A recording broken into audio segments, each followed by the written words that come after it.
Hello, my name is Kevin Probst. I'm coming to you from Kevin's Corner on this 20th day of November in 2024. And today I want to share with you some thoughts about a favorite poem of mine called The Gods of the Copybook Headings by Rudyard Kipling. It's a poem that he wrote 106 years ago. And Kipling is better known for writing The Jungle Book and a very good poem called If. But he experienced some very difficult moments in his life. He was born in India to British parents, and at age 6, his mother sent him off to England to live with a foster family, desiring that he would get a formal education. And he lived with the Holloway family for 5 years, but Mrs. Holloway hated him and abused him, and by age 11, he was unhealthy and on the verge of a nervous breakdown. And upon hearing of his condition from a friend, his mother rushed to England and rescued him from the Holloway family. Later in life, Kipling married Carrie Balestier and they produced three children. His youngest daughter contracted pneumonia at the age of 7 and she died. Her death totally devastated him and he never fully recovered from the grief.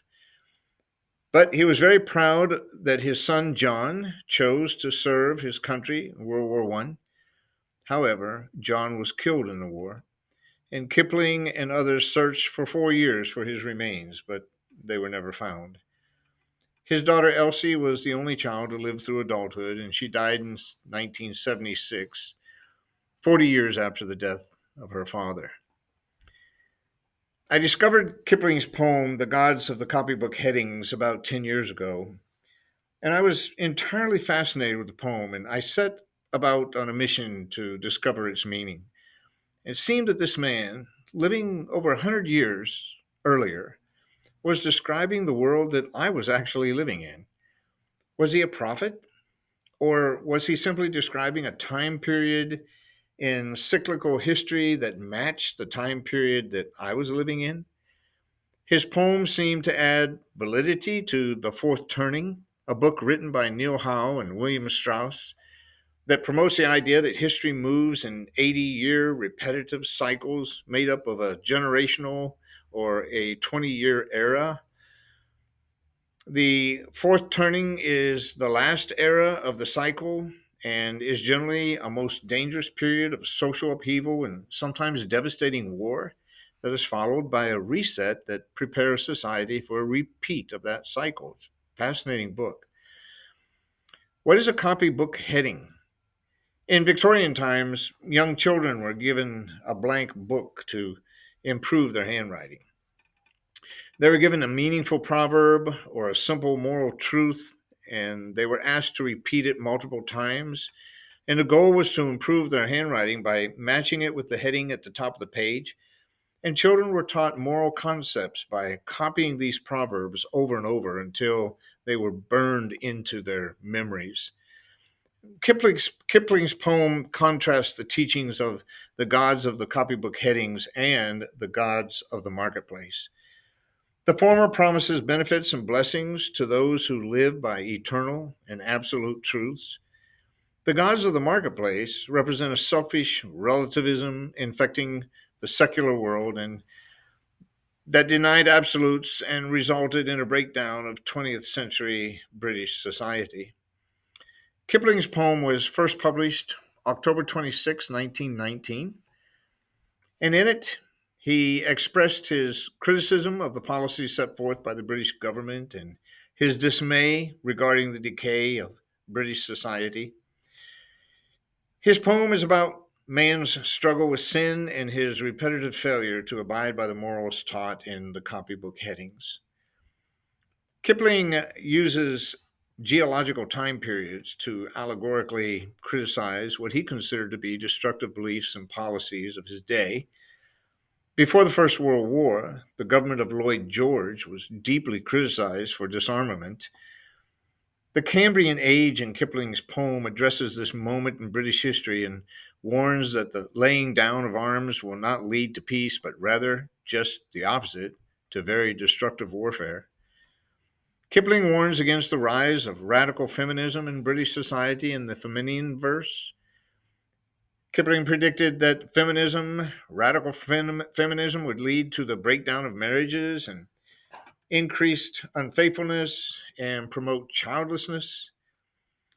He predicted that it would contribute to the decay of the family, a crucial pillar in any society, and the definition of true manliness would be blurred as men lost sight of their role in society as protectors and providers. The Carboniferous epoch refers to the destructive socialist policies of the coal miners' unions. This is a strong warning that societies cannot endure the consequences of a government willing to replace the fruits of hard labor with government handouts. This was a strong criticism opposing the idea of from each according to his ability to each according to his needs. Kipling was angered that hardworking citizens were being overtaxed to support socialist collective programs that were sponsored by the government. He sends forth a strong and fervent warning that the gods of the marketplace were spewing forth a deception that will only lead to individual misery and societal failure. Let's look at his verses and understand the truth that he is revealing. Verse 1 says, "As I pass through my incarnations in every age and race, I make my proper prostrations to the gods of the marketplace. Peering through reverent fingers, I watch them flourish and fall, and the gods of the copybook headings, I notice, outlast them all." He is observing what is happening in the marketplace, in the everyday lives of people, and he notices that they are faltering. They're missing the mark. However, the gods of the copybook headings offer a clear path to successful and meaningful life through everlasting truth. Verse 2 says, "We were living in trees when they met us. They showed us each in turn that water would certainly wet us, as fire would certainly burn. But we found them lacking in uplift, vision, and breadth of mind. So we left them to teach the gorillas while we followed the march of mankind." Man sought greener pastures in search of more satisfaction. They rejected the copybook heading, which taught that life is a mixture of pain and pleasure. Men failed to experience the purifying and maturing effect of enduring the painful, difficult moments of life. They sought to substitute the truthful realities of life with cheap substitutes that emphasized pleasure and diminished pain. In verse 3, he says, "We moved as the Spirit listed. They never altered their pace, being neither cloud nor windborne like the gods of the marketplace, but they always caught up with our progress, and presently word would come that a tribe had been wiped off its ice field or the lights had gone out in Rome." The gods of the copybook headings march onward.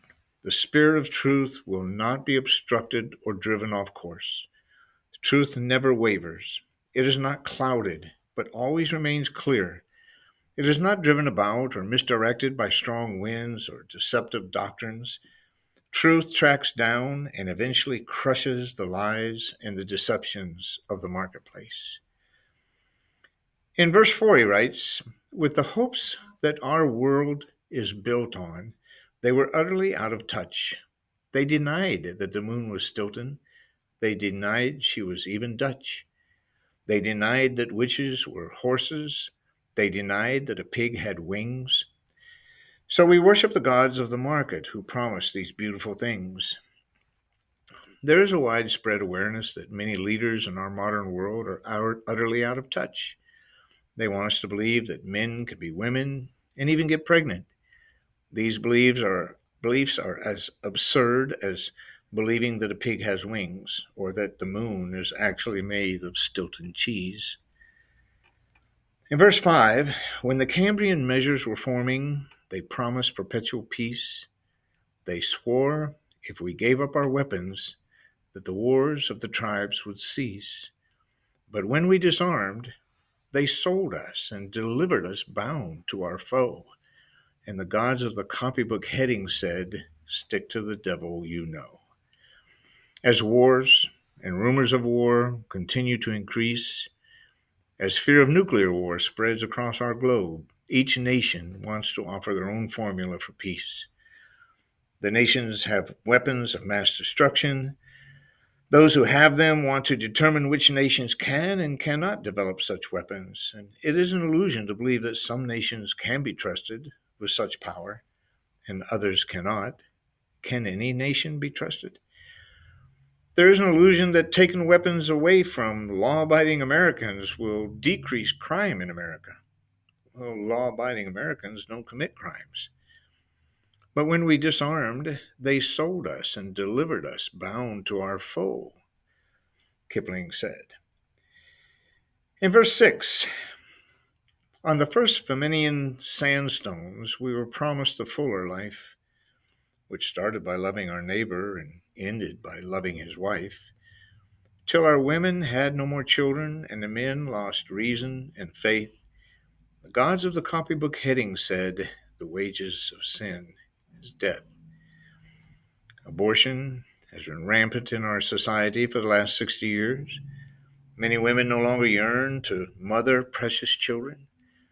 They believe climbing the corporate ladder to be more noble than motherhood. Men have become unnecessary burdens, blundering bores, or brutal bullies, no longer respected as providers and protectors, but simply tolerated as an unavoidable and inconvenient presence. What is the cause of such delusion? Why have we lost a sense of who we are and of our intended purpose? It is the dark, sinful nature of man from which he can never be freed, except through the confession of his sin accompanied by faith in the divine sacrifice of Christ. Verse 7, in the Carboniferous epoch, we were promised abundance for all by robbing selective Peter to pay collective Paul. But though we had plenty of money, there was nothing our money could buy. And the gods of the copybook heading said, "If you don't work, you die." More and more Americans have been feeling like they have plenty of money, but their money won't buy anything. Inflation is the government's way of robbing its own citizens. Much of the money the government collects from us goes to broken welfare system or to sustain illegal immigrants entering the country or to fund wars abroad between countries that pose no threat to the American people. The gods of the copybook headings bring painful truth. If you don't work, you die. The one who is unwilling to work shall not eat. 2 Thessalonians 3:10. Free handouts destroy the character and the self-esteem of able-bodied individuals. A nation cannot continue to prosper when their citizens no longer have a work ethic that increases productivity. In verse 8, then the gods of the market tumbled, and their smooth-tongued wizards withdrew. And the hearts of the meanest were humbled and began to believe that it was true, that all is not gold that glitters, and two make four. And the gods of the copybook headings limped up to explain it once more. Our media and our politicians are smooth-tongued wizards. And during the hard times, people begin to reject the lies spoken by smooth-talking heads. The stark reality is that what they were told would work for them is not working. And the gods of the copybook headings remind us again that truth and truth alone will lead us out of our meaningless and miserable lives. In verse 9, he writes, as it will be in the future, it was at the birth of man. There are only four things certain since social progress began: that the dog returns to his vomit, and the sow returns to her mire, and the burnt fool's bandaged finger goes wobbling back to the fire. Our human nature will take us back to the vomit, back to the fire. We need a radical, transforming experience with God and a revelation of his truth to hold us steady and to empower us to resist turning back to our old ways. Behold, Scripture says, all things have become new. We are transformed by the renewal of our minds, and a truth sets us free.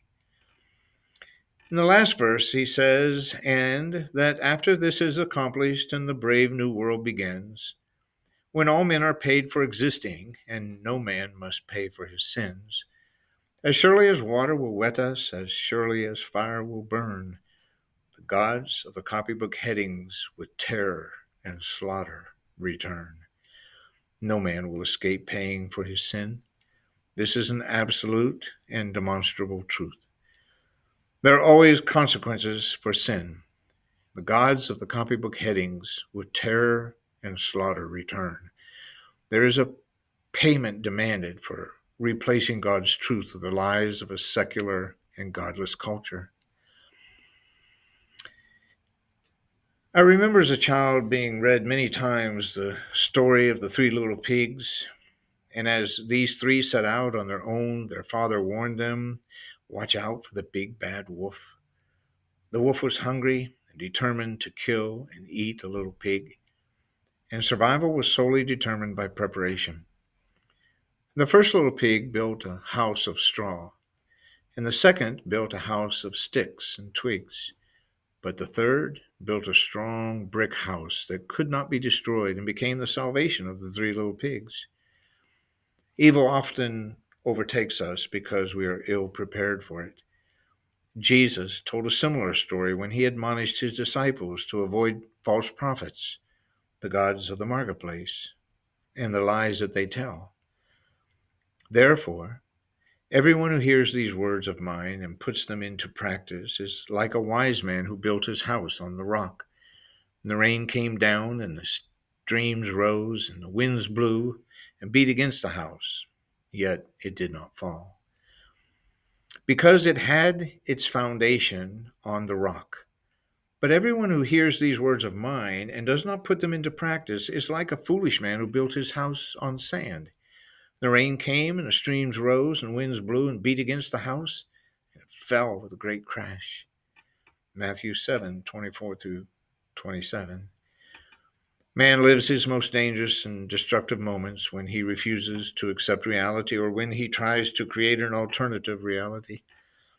He wants his life to be a lovely rose garden, but the truth is that every life, without exception, is contaminated by the effects of sin. And the result is pain, and some experience more pain than others, and some experience undeserved pain, but we all experience pain. Wise men prepare for the painful, difficult moments that are inevitable in our lives. A big bad wolf cometh. Therefore, be sober, be vigilant, because your adversary, the devil, walks about like a roaring lion, seeking whom he may devour. 1 Peter 5:8. Our tendency is to look for a path of ease, a path of least resistance. We want our cake and eat it too. But the wise man looks for the pathway of truth, wherein there is no promised rose garden.